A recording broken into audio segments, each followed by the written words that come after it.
I heard Fairchild's name at National Geographic one day. Someone described him as an adventurer botanist.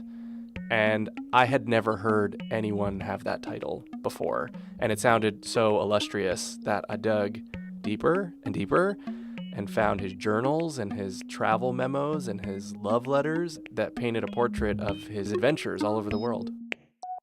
That's Daniel Stone, and the person he's talking about is David Fairchild, one of the most interesting and important people behind the food on our plates that you've never heard of. But Dan did hear about him, and he wrote a book about him.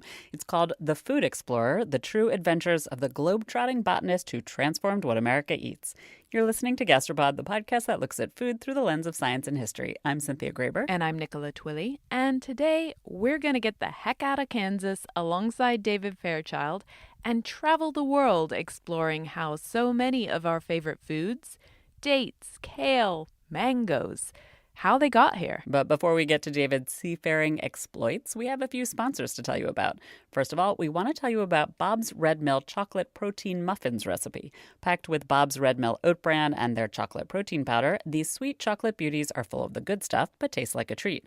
With Bob's Red Mill, you're not just getting quality, you're getting flavor-packed, healthy food that actually tastes amazing.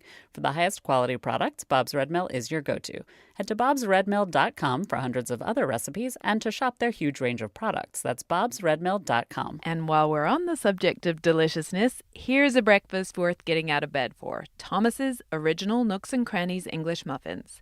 There is nothing quite like that irresistible Nooks and Crannies texture. Perfectly toasted, crispy edges with a soft, warm center. Gently pull them apart or use a fork to separate your Thomas's English muffin into halves. Lightly toast them, then top them with butter and watch how it melts into all those amazing little nooks and crannies. If you haven't already, you have to try Thomas's Nooks and Crannies English Muffins. They're truly like no other. Finally, did you know that your skin can absorb up to 60% of what you put on it? So what goes on your skin can be as important as what goes in your body. Juice Beauty is a skincare and makeup line that's made with certified organic ingredients with a promise to always formulate without potentially harmful ingredients. Go to juicebeauty.com/gastropod for exclusive savings on your first order when you use the code GASTROPOD20 at checkout. Dan didn't write his book just because he got obsessed with this one guy whose travel diaries and love letters were so beautifully preserved. Once he started digging, he realized Fairchild's story was much bigger than one man's adventures. I started to see Fairchild and the impacts of his travels in everything we eat, on billboards, on subway ads, in the market. And then, I started to kind of piece together this story that wasn't just about food. It was also about travel and history and about America at a very pivotal moment when it's rising into a superpower and largely growing its economy on the industry of food. So, who is this Fairchild dude? David Fairchild grew up first in Michigan and then in Kansas. He was born in 1869. His father, George Fairchild, was the president of both Michigan State Agricultural University, was what it was called, and Kansas State University. And as a boy of the Midwest, Fairchild was surrounded by farmers, and he was fascinated by plants. And he also had this passion and this longing to travel. It was very rare to be a boy from Kansas and to think about leaving your state, let alone your country. But unlike most of the kids in Kansas at the time, Fairchild had a bridge to the outside world. Because Fairchild's father was a university president, he would often receive guests from all over the world, and one of them was Alfred Russel Wallace, who was a scientist and a contemporary of Charles Darwin. While Darwin was investigating natural selection in the Galapagos, Wallace was asking the same questions in the Malay Islands, in Indonesia and Malaysia. And so Wallace gives Fairchild a book called The Malay Archipelago and inspires Fairchild with this group of islands on the other side of the world in the tropics that's always warm, where there are uncountable numbers of plants and fruits and delicious types of food that no one from Kansas has ever seen. Wallace's stories seemed like magic to this young boy in Kansas. And in fact, Dan writes that the Malay Islands may as well have been Jupiter. The young David Fairchild had never even seen mountains or the ocean. Even for an internationally traveled scientist like Alfred Russel Wallace, the Malay Archipelago was an alien world. Few Westerners had ever dared travel inland beyond its ports. It was thought to be far too dangerous and remote. But Fairchild could not stop reading about and dreaming about these dripping wet forests and exotic plants on the other side of the world. Eventually, his parents agree that his fate does not lie in Kansas. So when Fairchild's a teenager, they send him to live with his aunt and uncle in New Jersey. And his aunt and uncle have some connections. A friend of his uncle helps hook him up with a job in Washington. Based on his ambition and not really his pedigree, he didn't have very rich parents. He mainly just had this kind of boundless curiosity. He finds his way to Washington and talks his way into a job at the USDA as a junior scientist studying plant diseases. He'd go into fields, in New Jersey and in Delaware, and he'd investigate all these crop diseases, what was killing the crops. You might be thinking, yay, he's made it. Fairchild is in our nation's capital, walking its corridors of power. Not so fast. The USDA was pretty new at the time. The power of farming was not with the government, it was with farmers. So the USDA was just a small 4-story building. It was brick. A few hundred people worked there. So the USDA was not a glamorous place to be. And actually, neither was D.C. Washington also, was a very meticulously planned city, but not, the power center that we imagine today. The White House didn't really have gates. You could still meet the president. It was a very informal town because it didn't have a lot of power. It didn't project the image to the world that it does today of a strong country. Washington, D.C. didn't project the image that America was a strong country because really America was not a strong country at all. This is right after the Civil War, and America is putting itself back together again, and it is not a global power. Okay, so the USDA is not mighty and powerful, D.C. is not mighty and powerful, and America is not mighty and powerful.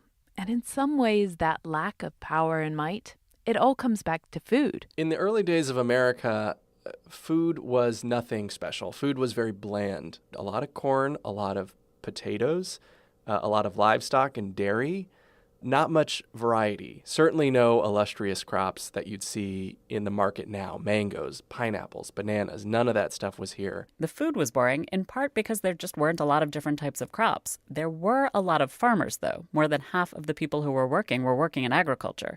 And the problem farmers faced wasn't just that the food was boring. When you have so many farmers all growing pretty much the same crops, right? Corn, wheat, oats, they become commodities and no one really makes a lot of money.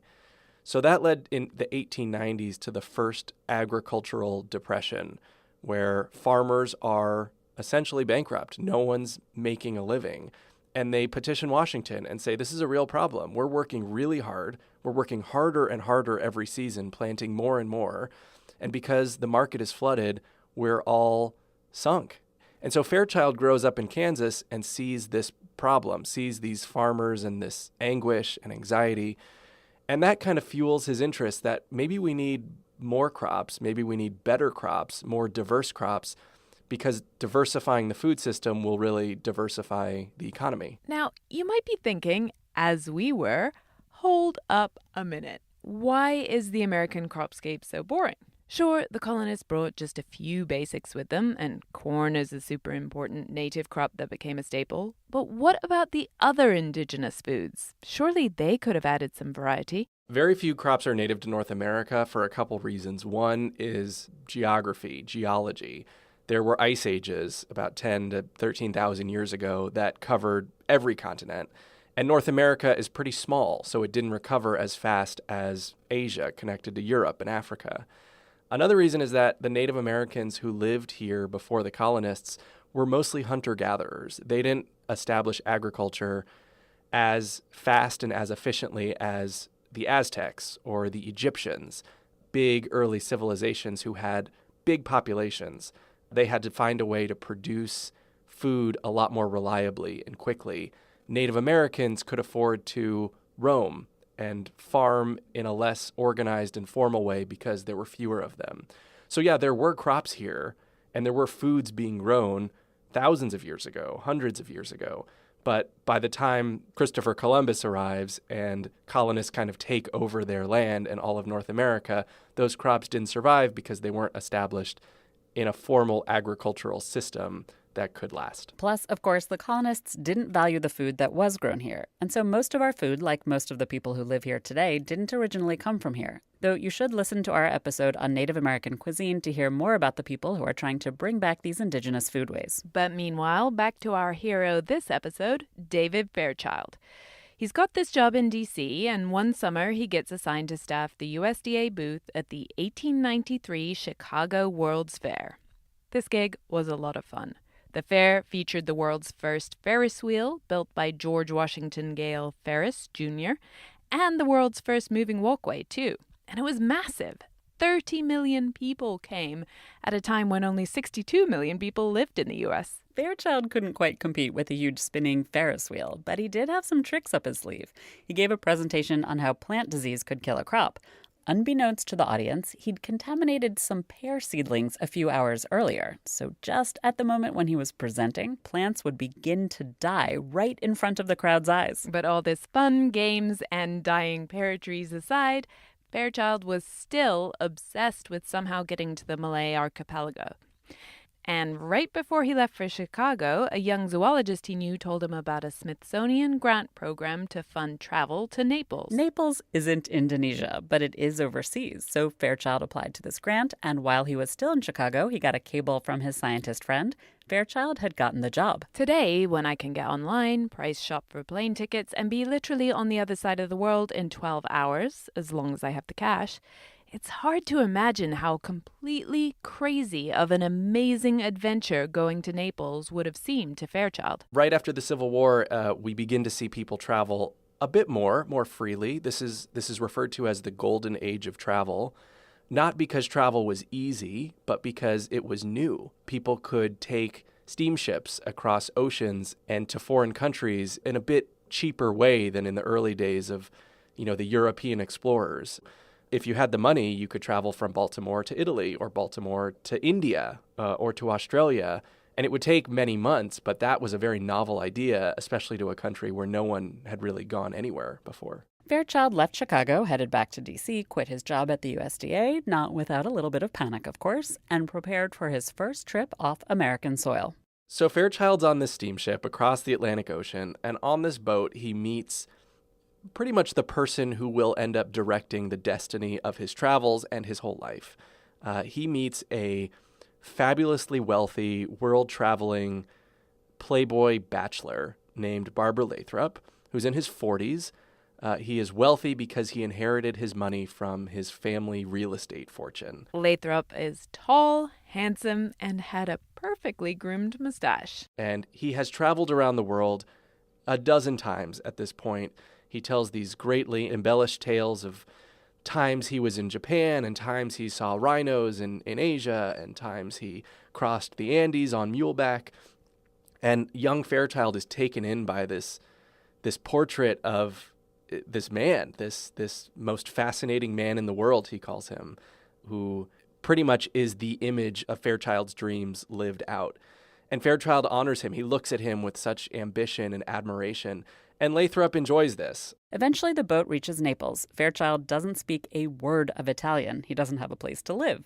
But he met a painter on board the boat who took pity on the hapless American and set him up with a room in his brother's house. Fairchild reports to work at the Smithsonian Zoological Station, and they set him up with a microscope and tell him to study the algae in the Bay of Naples, which he does. But meanwhile, in the evenings, he's exploring and taking copious notes. He tastes his first pizza. He falls in love with all the different pasta shapes. He goes to the theater to see melodramatic plays where everyone kills each other and the audience spends most of the time heckling. Now, while he's in Naples, the American Secretary of Agriculture sends him a letter in the mail.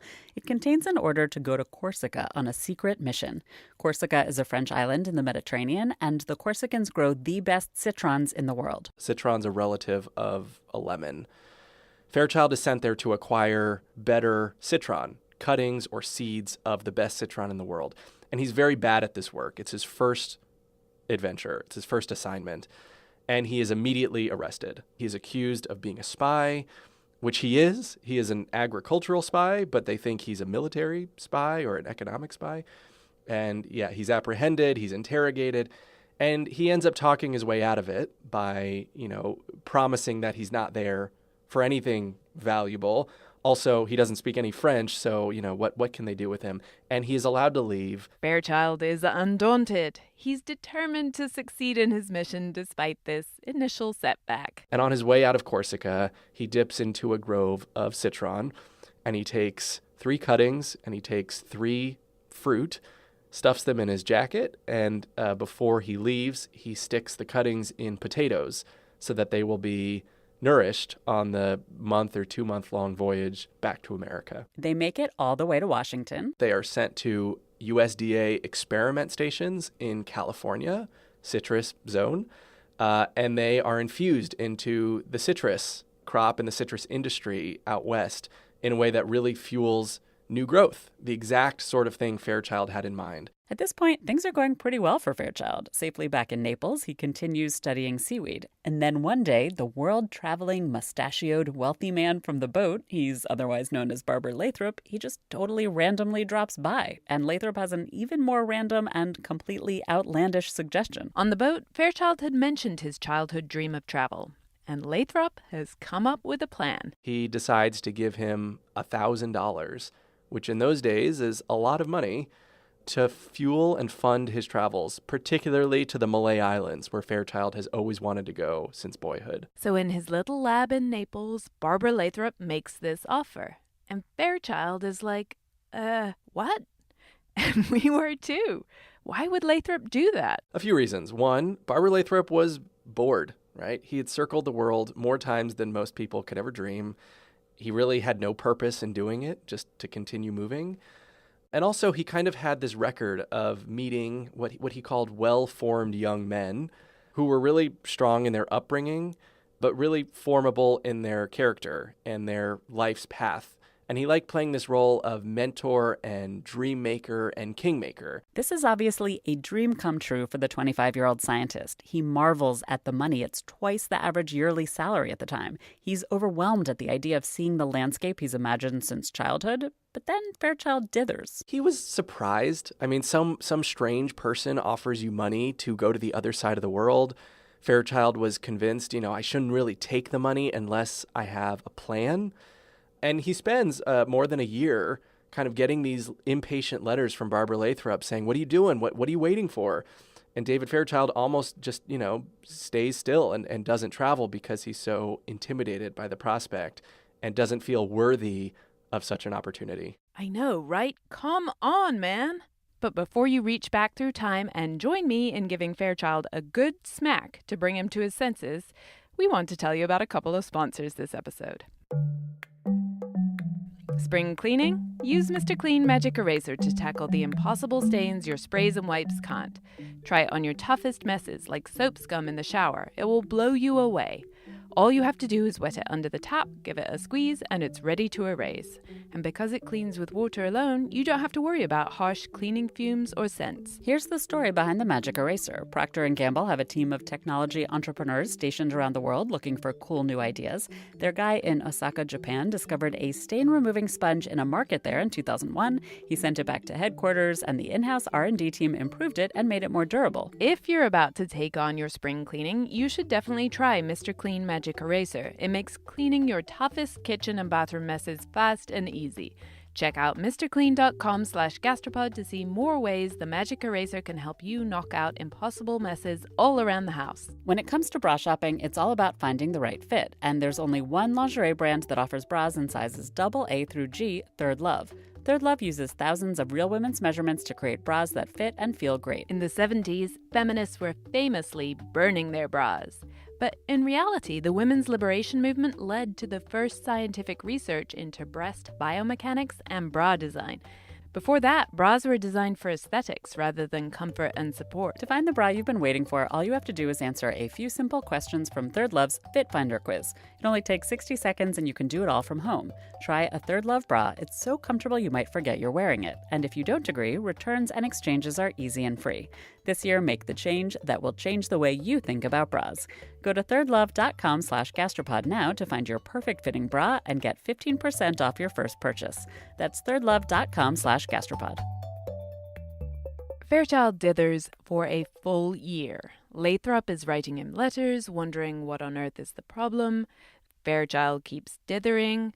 Part of the anxiety is he feels like he needs a new job to justify quitting his USDA job. Lathrop's promise just doesn't seem solid enough to bet on. And so Fairchild writes to a Dutch scientist who runs the botanical garden on Java. Today, Java is part of Indonesia, but back then it was all part of what was called the Malay Archipelago. Fairchild's dream destination. So the Dutch scientist writes him back and says he'd love help studying how termites build colonies. And this seems to be enough to make David Fairchild go, sure, now I'm ready to head to Java. So he does, and he's blown away by the orchids and the fruit and the bamboo that grows up to a foot a day. He's not so impressed by the putrid smell of durians, which are legendarily disgusting smelling, but he gets to work on termites. And then, after he's been there for 8 months, Lathrop shows up with his brother and sister-in-law and some random young woman. And Fairchild takes off from work to show them around. And at the end of a few days, Lathrop says, look, this termite stuff you're doing is boring and pointless, and I'm going to cancel that salary I promised you unless you come traveling with me. Fairchild does feel a little bad about bailing on his termite research, but he gives in. He quits and heads out to sea with Lathrop. Fairchild and Lathrop. Together, they make kind of an odd couple. Lathrop was super wealthy, so the boats they traveled on were pretty luxurious. Barbara Lathrop would always get the second officer's cabin. Fairchild would always get a bunk bed somewhere else on board. But he was very happy with that. And they would spend, days on boats, and then they would explore a foreign port. Barbara Lathrop telling stories the entire time of the last time he was there. And yeah, he had been everywhere and he had been on every boat. At one point, they cross kind of a sandbar down near Australia, and Fairchild thinks that, the scraping on the bottom of the boat means the boat's sinking, and he wakes up Barbara Lathrop and says, we got to get off the boat. And Lathrop says, oh, I've been over this before, just go back to sleep, it's fine. So it was a very awkward pairing at first. Barbara Lathrop's been everywhere, he's talked to everyone, he knows how to command a table and a dining room. Fairchild has never really attained those skills. He doesn't know what to say, he doesn't know when to laugh, he's very awkward. He doesn't know how to talk to a woman or even another man or how to interview someone for plants. He's very much the image of a young, kind of nerdy, bumbling scientist looking at his shoes. The first thing they decide to do is hopscotch to islands around the Pacific, Australia and Fiji and Hawaii, and they come up with a plan for what they're going to do together. Barbara Lathrop had seen plants that no one else had seen in America, and so he and Fairchild kind of dream up this idea that maybe if they go from port to port and country to country, that they'll pick up some odds and ends, they'll pick up some strange fruit, they'll pick up some novel type of grain that no one's ever seen, and they'll kind of deliver them, armfuls of plants and seeds on the doorstep of America as kind of a gift. Here you go. Here's something new. See what you can do with this. But as they travel the world together, it's not all fabulous fruits and tall tales and cigars at dusk on the deck. There were many difficulties they faced on the ocean. I mean, on one boat, Fairchild and Lathrop are sitting on the deck with about 50 cattle right next to them for several weeks at a time around South America. Fairchild picks up a case of typhoid at one point in the Indian Ocean and nearly dies as a result. He sailed through the Malay Islands of Indonesia and Malaysia and the Philippines. His childhood dream, the Malay Archipelago. With tribes of people who had never seen a white person before and shot arrows at him. And he was arrested from time to time. Despite some setbacks, the two travelers do what they plan to do. Fairchild collects all sorts of fruits and vegetables and grains that he thinks might be useful to American farmers, but getting those home wasn't as simple as packing them up and heading to FedEx. It was really hard. He didn't know, and no one knew, if a boat would take 3 weeks or 2 months to get back to America, or if it would arrive at all. Fairchild developed a few methods. One was sticking cuttings in potatoes to keep them moist for the whole ride. He also wrapped them in clay. He experimented with damp peat moss that would have to be kind of wet every few days to keep it damp. No method was perfect because you never knew where these things were going to end up. And a lot of his work ended up dying. But some things make it back alive to the US of A, and they are a huge success. Like dates, which Fairchild thought would be a perfect crop for Southern California and the desert Southwest. So Fairchild goes to Baghdad, which for many centuries, of course, was the crossroads of all civilization. And he has great difficulty getting there. He's on several boats. One of the boats is suspected of having a case of typhoid on board, so he has to sit in quarantine for 2 weeks eating boiled onions. And he finally gets to Baghdad in search of the best dates. Baghdad has thousands of types of dates. Fairchild does his investigation, right? He talks to growers, he visits farms, he sees which are the best. And he packs a lot of them, and he wraps them in clay and mud in hopes that they'll stay alive for the trip back. Those date trees make their way back to Southern California, especially. And anyone who's been to Palm Springs or Coachella has seen date farms, right? Date trees, date farms, palm trees. And that industry grew very much because of the Middle East. Still today, if you drive east from LA, you'll hit the town of Mecca, California, where you can get the best date shake on the planet, at least in my experience. Granted, you haven't been to the Middle East. I hope to be able to verify this one day. But my point is, dates are still a thriving industry here today, and it's thanks to Fairchild. Another crop that we can thank Fairchild for, one of my favorites, though not Fairchild's, kale. Fairchild never really liked cabbages. Kale's a cabbage. He picked up these things, but he never thought these things would be transformative. Also, where he picks up kale in Croatia, kale is not a novel food. It's not a particularly popular food. It's only ubiquitous because it's cheap and it's easy to grow. And it's really peasant food for like a century. It grows very easily and it takes salt out of soil. So it's kind of an agricultural dream, but it's not really profitable in a big sense. Fairchild imports, many varieties of this type of cabbage, of kale, brings it back. It is grown. It's around the country. It, produces an industry, but not a huge one. And for most of the 20th century, kale is really used as decor, as foliage and decoration in salad bars, in bouquets of fruit or flowers. And it wasn't really till the early 90s when nutritional research started revealing that kale's actually pretty good for you. And we should grow and eat more of this stuff. And here we are, 100 years later, having a kale moment. Not what Fairchild would have bet that his legacy would be, but hey. And okay, maybe not everyone loves kale or really leafy greens in general as much as I do, but I think we can nearly all agree that mangoes are amazing. Fairchild loved mangoes, and he found them everywhere in South Asia, pretty much from India over to the Philippines, where mangoes have grown for thousands of years. He picked up 58 different varieties of mangoes, some bigger than others, some sweeter, some less stringy. When he's in India on one trip, he finds a perfect mango variety. It's the smoothest, it's the sweetest, it's bright yellow, and he wants to bring it back, but the ship that he's about to board won't let him bring back hundreds of whole mangoes. It's a lot of cargo. So he hires a group of young kids to basically eat hundreds of mangoes in just a few minutes and drops pennies all around them while they're doing it, and everyone's giggling and laughing, but eventually Fairchild just gets the seeds and packs them, which is much, much smaller, and takes those seeds, chewed up by little Indian children, back to America. Those mango seeds that Fairchild brought back, they included the ancestor of the champagne mango, which is an excellent mango indeed. Today, some of the champagne mangoes we eat are grown in the U.S., in Florida mostly. But actually, the U.S. is the world's largest importer of mangoes. We eat them, but we don't grow them. Mexico grows those champagne mangoes for us. In fact, Mexico is our primary source of mangoes. Fairchild had intended mangoes to be a huge source of income for American farmers, but he wasn't always thinking too clearly about just what type of crops might best suit the American climate. One of the challenges Fairchild had, especially when traveling in the tropics, is when you bring things back to the U.S., there's not much tropical land in America. We had, in those days, South Florida and part of Texas and Southern California, which kind of qualified. But by and large, mangoes did not blanket, the Midwest or, the Pacific Northwest or the South in ways that Fairchild would have dreamed of just because they won't grow there. The mango was not Fairchild's only import with a more limited success than he would have hoped. His favorite fruit in all the world, the one he thought was the most delicious, also a bust. This is a sad story that we will share with you, but first we want to tell you about one more sponsor this episode. With Bob's Red Mill, you're not just getting quality, you're getting flavor-packed, healthy food that actually tastes amazing. Every product from oats and grains to flours and meals is the highest quality and minimally processed from their stone mill in Oregon. Whether you're gluten-free, vegan, or just want the highest quality products, Bob's Red Mill is your go-to. Check out Bob's Red Mill muesli mixes, for example.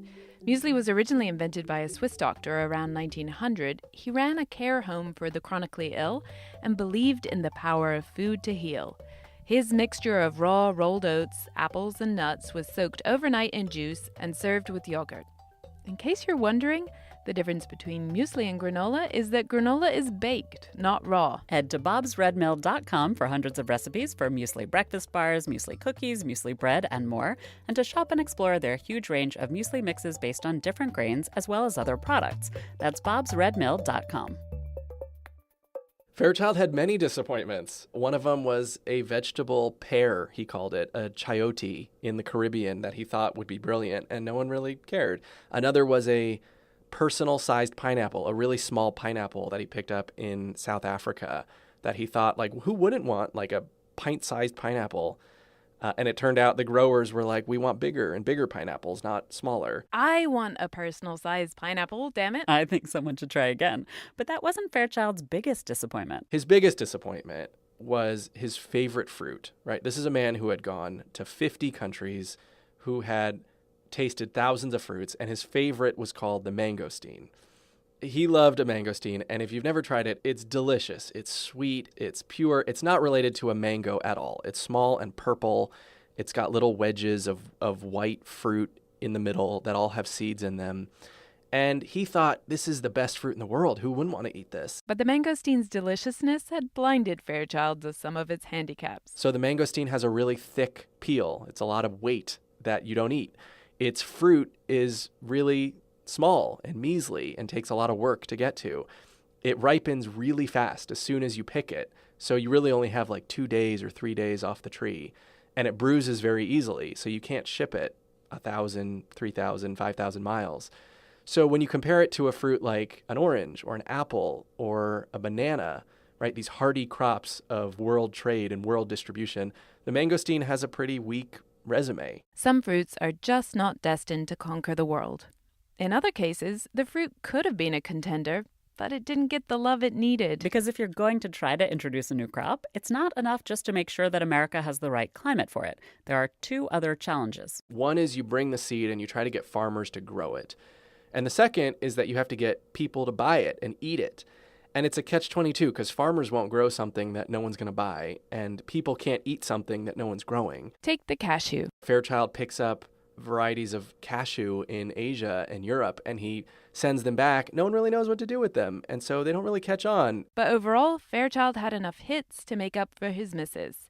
His and Lathrop's crazy scheme became one of the U.S. government's most prized agricultural development programs. The agricultural depression of the 1890s was a result of not enough diversity. William McKinley, when he ran for president in 1898, he basically said, I know, we need more food, we need more variety in this country. And in his State of the Union address a couple years later, he basically bragged about Fairchild's work and said, we have explorers in the world who are going around trying to find ways to improve American food and agriculture. And this became not just a point of pride for William McKinley, but eventually Teddy Roosevelt got on board and William Taft got on board. After about a decade of exploring and tasting and collecting, Fairchild's travels with Lathrop come to an end, mainly because he gets married and settles down in D.C. But the government still thinks there's a lot of amazing crops out there that could help American farmers. So Fairchild hired a young team of explorers to continue this work. And he hires one man named Frank Meyer, a Dutch immigrant, to quite literally walk across China in search of anything. China has the best and hardiest varieties of crops in the world, and Meyer's job was to walk for months at a time and find crops that no one in the West had ever seen before. Meyer's adventures, that could fill another whole episode. You'll just have to buy the book. And poor Meyer wasn't traveling on luxury ships with a wealthy sponsor. He was roughing it on the Chinese mainland on his own for months and months at a time. His most famous introduction is the Meyer lemon, an extremely delicious citrus fruit that looks like an orangey lemon, but tastes sweeter than a lemon and tangier than an orange. But eventually, Fairchild's food exploration program is brought down by the man who stood beside him at his wedding. One of the most fierce critics was a man named Charles Marlett, who was Fairchild's friend. They grew up together as boys in Kansas, and they both worked for the Department of Ag. Fairchild was a botanist, and Marlatt was an entomologist and studied insects. And he really hated insects. He hated the damage and the risk. And he always thought that Fairchild's work was too rosy, was too optimistic, and that it was blind to all of the risks. And they eventually had this debate very publicly. They both wrote cover stories for National Geographic magazine. Fairchild wrote an impassioned article saying that plants were immigrants, making America stronger and more diverse. And Marlatt wrote an equally impassioned article arguing that imported plants were dangerous. They contained pests and parasites, and they would bring disease and destruction and hunger to the U.S. Marlatt eventually prevails in this debate. He convinces a country that's kind of nationalistic and crouched in fear that we can't afford the risk. And so Congress passes a quarantine law. That quarantine law restricts the flow of plants. Everything has to come through Washington, very inhospitable climate for plants. It has to be grown from seed and inspected thoroughly. And a lot of plants, that doesn't work. It takes months at a time and plants die. This vendetta between the two men, it got very bitter and very personal. But it's a real issue. Fairchild thought the benefits of new crops were worth the risk. Marlatt had seen fields wiped out and farmers destroyed by introduced pests and diseases. Quarantine, where you wait to see if a plant is healthy in a greenhouse or contained environment before you go out and plant it everywhere, it's a sensible precaution. But like Dan says, it also has a cost. It seems as if in Fairchild's case, the shiploads of plants he sent to America from around the world didn't bring death and destruction with them.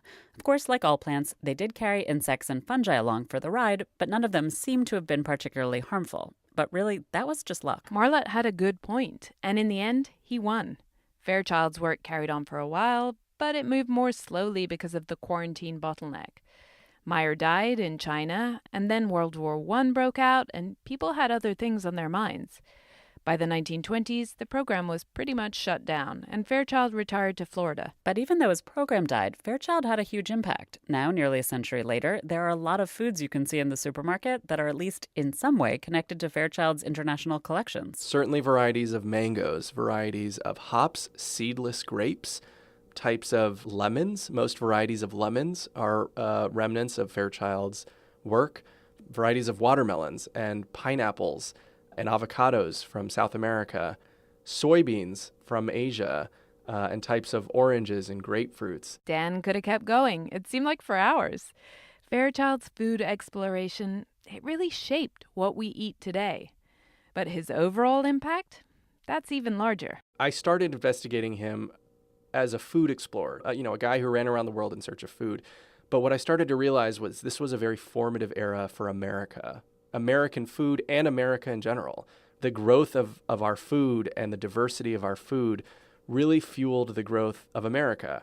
And so, Fairchild is born in the days of Reconstruction, and he dies after World War II. And in that span of time, America grows from kind of beleaguered country into the greatest superpower in the world.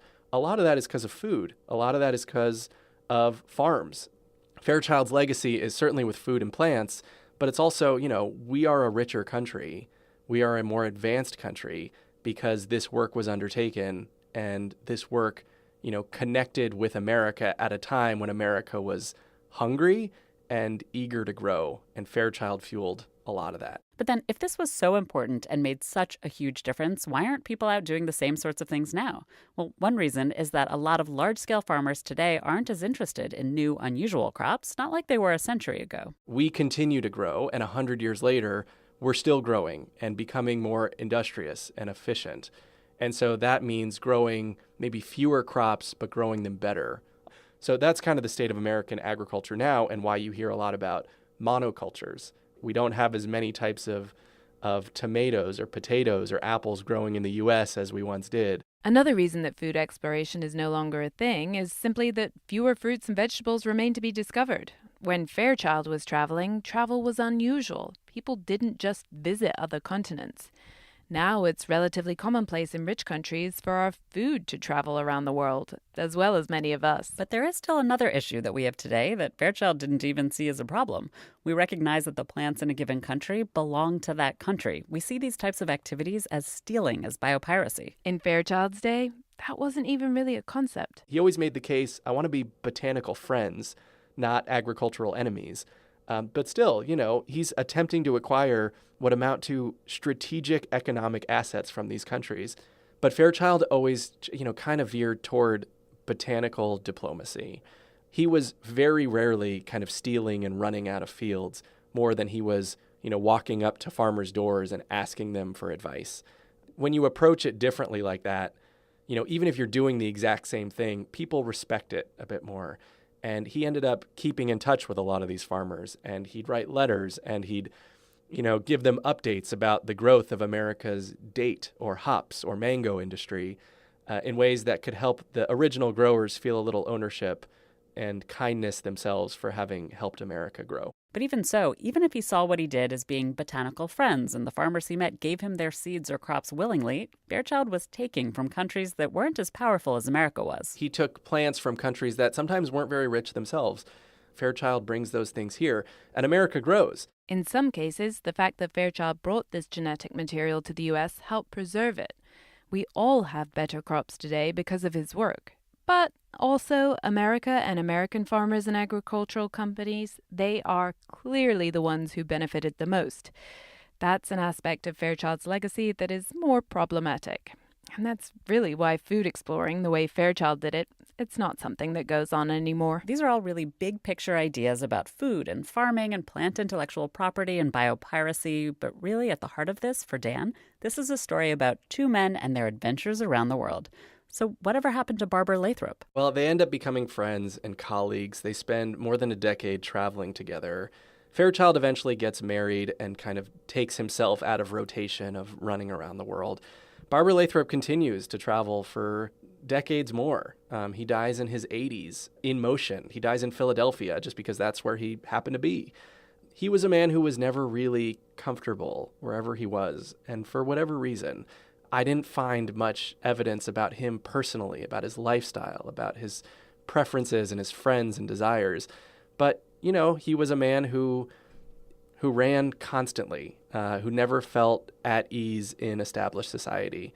And so they had kind of a friendship that really, depended on each other for a long time. And Lathrop had made this early investment in young David Fairchild, $1,000.